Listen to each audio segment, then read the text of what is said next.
In 1835, Thomas Babington proposed an educational system where we'd create a class of people, Indian in blood, but English in taste.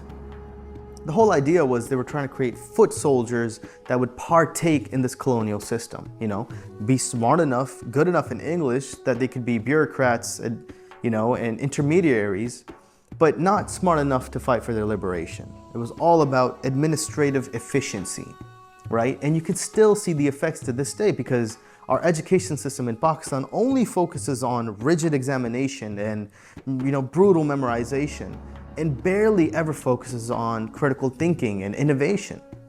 Ultimately, the economy was built for dependency.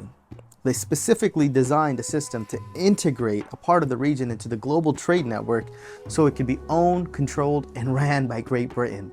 Whether it was the railroads that went from the farms to the ports that only had imperial shipping routes, it was only there to aid Great Britain. Imagine if your whole infrastructure of your country was made to aid a foreign nation, not the locals, not your economy, a foreign nation.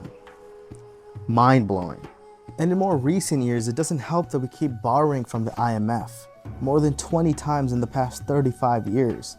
Every time we borrow money, we have to reduce spending, reduce subsidies, increase taxation, inflation goes up, until we start focusing on long-term growth, increasing our GDP, increasing our exports, fixing our education system. We will be stuck in this cycle of debt. And the worst part is that this affects the poor people the most, right? When cost of living goes up, the rich can survive, but it gets worse and more difficult for the poor people. At the end of the day, despite having some real practical, realistic examples of things we could fix, that we could work on, that people talk about, I still truly believe most of our issues could be fixed if we internalize the true message of Islam, right?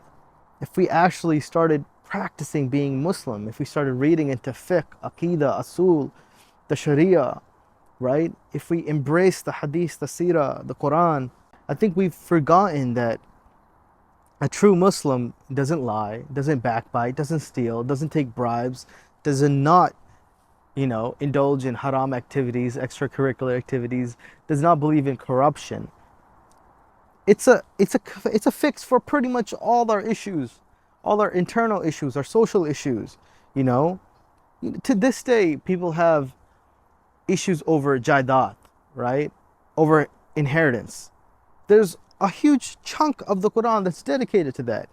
As Muslims, that should not be a problem, but we're not educated in our own religion.